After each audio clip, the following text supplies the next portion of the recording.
Sehingga apapun semua yang dilakukan oleh seorang aparatur itu berdasarkan guidance atau ketentuan yang sudah ada. Nah, inilah yang kemudian menyebabkan kita berada dalam posisi statis yang cukup lama, di mana seakan-akan bagi aparatur itu tertutup inovasi. Semua cukup melaksanakan perintah, apa yang sudah disusun, apa yang sudah dilaksanakan kita lakukan saja. Tidak usah protes, kira-kira seperti itu. Nah, dan ketika kita selalu bertahan dengan itu, maka lama-kelamaan fungsi pemerintahan menjadi sangat kaku, tidak berubah. Sementara dunia begitu cepat berubah, selalu berinovasi. Nah, itulah sehingga ketika memasuki revolusi industri baru, di situ mulailah pemerintah ini mulai tertinggal. Pemerintah mulai tertinggal diambil dari yang paling pinggir, yang agak sedikit aroma kepemerintahannya. Nah, itu kita mulai dengan badan usaha kita yang tergusur, gitu ya. Dimulai dirambah oleh sektor-sektor swasta. Kita bisa melihat bagaimana PT Pos dihajar habis-habisan oleh paket-paket pengiriman yang seperti Tiki dan sebagainya, itu banyak ya. Jadi mulai tertinggal yang punya pemerintah. Bagaimana Telkom ya, BUMN juga dihajar oleh berbagai provider lain. Masih untuk Telkom waktu itu segera berinovasi, sehingga dia juga punya namanya Telkom seluler. Nah, kalau tidak sudah hilang. Ya, hilang itu yang namanya Wattpad dan sebagainya, gitu ya.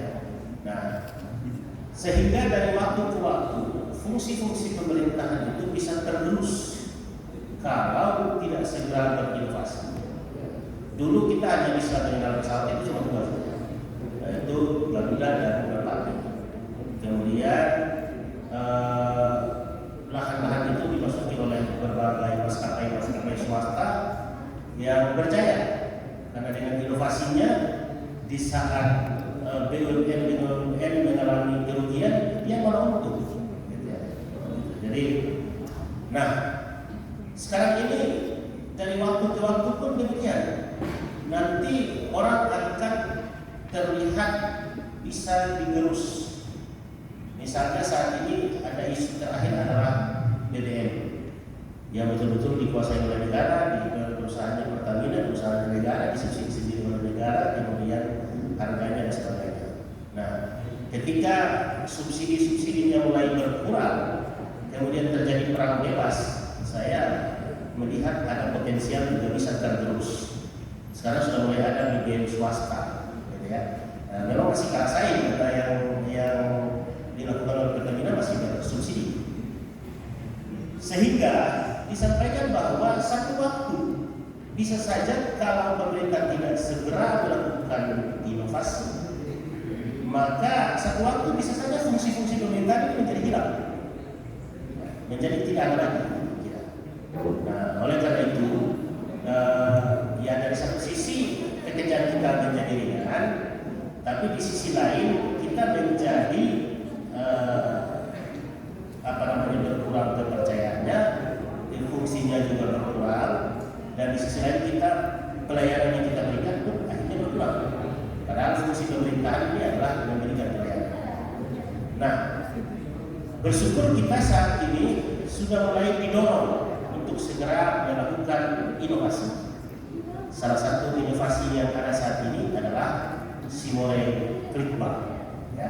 Dan banyak juga inovasi-inovasi lain yang digagas pada setiap penyelenggaraan pendidikan kepemimpinan, dan juga kepada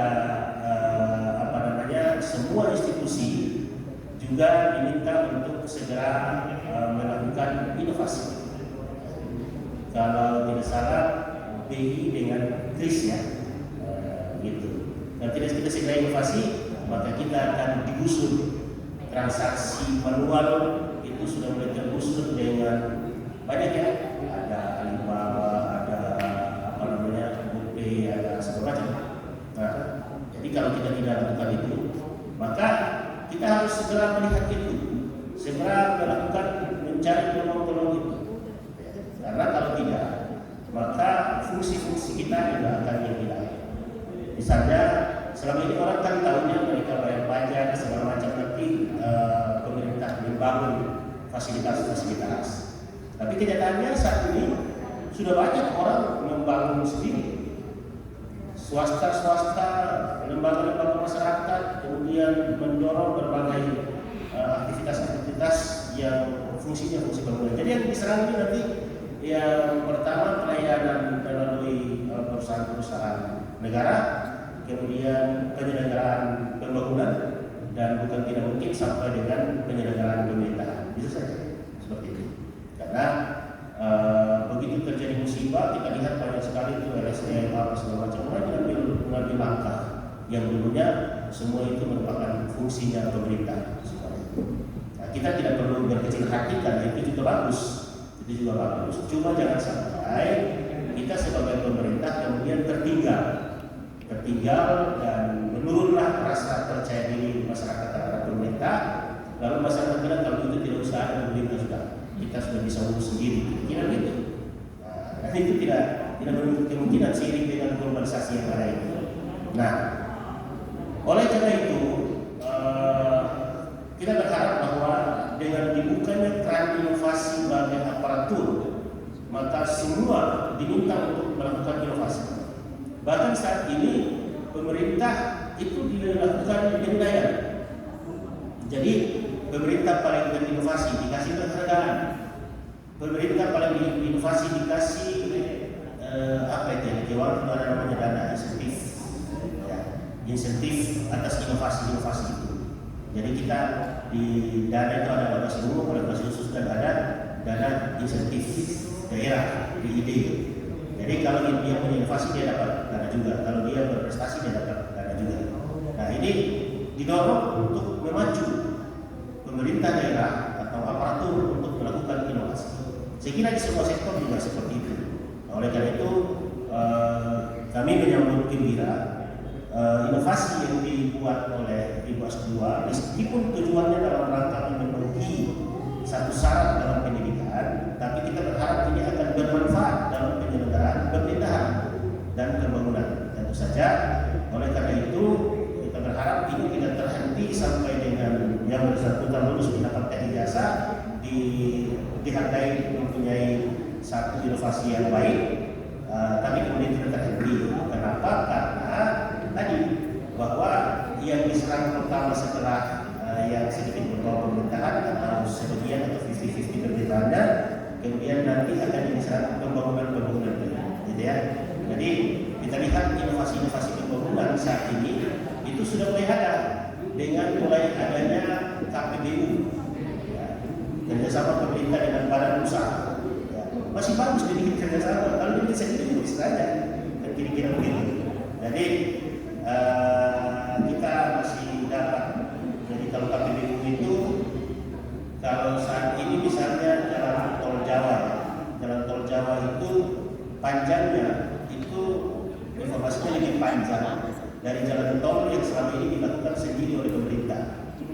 Jadi 32 tahun pemerintahan berjalan dengan membangun jalan tol dengan jalan Pak Jokowi dengan mengolah KPBU dengan swasta itu sama panjang. Nah, dan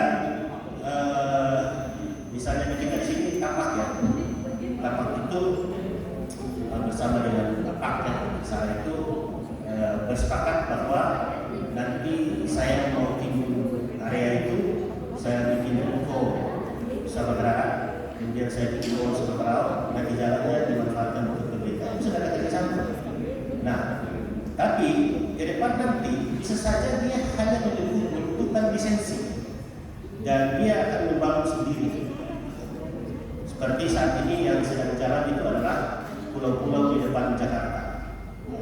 Pulau-pulau di depan Jakarta. Jadi kalau dulu kita punya pasar impres, sekarang swasta membangun sendiri yang namanya mall. Ya.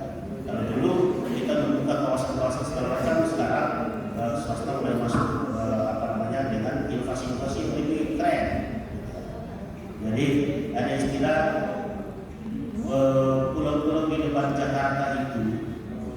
itu pulaunya belum ditimbun, tapi kamarnya sudah laku. Jadi dia bermodalkan gambar, bermodalkan desain. Dia sudah gambar bahwa di sini ada sekian ratus tower, di sini ada sekian banyak bangunan, di sini nanti sekian bangunan ruko segala macam. Kemudian gambarnya disebar kepada orang-orang yang punya uang. Langsung orang pesan, saya pesan 20 kamar, saya pesan 100 kamar, dia kasih uang. Kemudian dia timbun bangunannya. Jadi tadi pulaunya belum ditimbun, kamarnya sudah itu kira-kira. Nah, inovasi-inovasi seperti ini sudah dilakukan sangat masif oleh sektor-sektor dan pemerintah mulai ketinggalan. Oleh karena itu, inovasi-inovasi ini menjadi sangat penting untuk mendorong, dan kita pelan-pelan mulai dengan melakukan integrasi data. Integrasi data ini menjadi sangat penting. Kita perlu data pembangunan yang kemudian nanti kita integrasikan, sehingga Ibu Asita kebetulan beliau adalah tim anggaran juga, kemudian bisa mengkoordinasikan nanti antara satu dinas dengan dinas yang lain untuk melakukan pembangunan yang terintegrasi. Ya, kita sudah cukup terkenal dengan pembangunan yang tidak bermanfaat, lumayan juga. Jadi bangun untuk menjaga keadilan, ada satu desa kita kasih tambahan perahu, desa yang lain kita kasih perahunya, desa yang lain kita bikin apa gitu kan. Kemudian semuanya tidak jalan, dan di tambatan perahu tidak ada perahunya, yang perahu tidak ada tambatannya, kemudian di dapat jalan tidak ada perahunya, dan seterusnya. Nah, oleh karena itu integrasi terhadap rencana pembangunan ini menjadi sangat penting. Gitu. Kalau tidak, dinas perhubungan bikin jembatan di mana, dinas perikanan kasih perahu di mana, gitu kan? Nah, dinas perindustrian kasih bengkel di mana, gitu. Nah, tapi dari sisi pertanggungjawaban aman. Barangnya sudah diadakan, sudah. Pertanggungjawaban ada, Bapak terima, selesai. Tapi tidak bermanfaat. Nah, oleh karena itu, agar supaya pembangunan ini menjadi bermanfaat, maka kita perlu melakukan sinergitas, monitoring dan koordinasi. Ya, ini di lingkup ini menjadi tanggung jawab sangat besar, Ibu, karena sektor ini sudah mulai diserang dan kita sudah mulai kalah. Nah, oleh karena itu kita harus bangkit untuk bisa mendorong kembali, untuk bisa menjadi lebih maju ke depan. Dan tidak apa-apa, swasta maju bagus, tapi kita juga maju. Jangan mereka maju kita ketinggalan. Pemerintah, ya. Karena selalu ada slogan pemerintah tidak boleh kalah, tapi kita sudah kalah, sering kalah. Tapi dari kita berdoa, begitu sudah kalah, kita bangkit lagi sudah jangan kalah. Kira gitu. Nah, oleh karena itu, pada kesempatan kali ini, atas nama pemerintah Provinsi Maluku Utara, atas nama mentor dan atas nama atasan langsung, biasa langsung, saya meluncing proyek perubahan website Simone Klikbang, sinergitas monitoring dan koordinasi lingkup ekonomi pembangunan BKN tingkat 2 angkatan 10 Puslatbang TNI Daerah Republik Indonesia Makassar tahun 2022.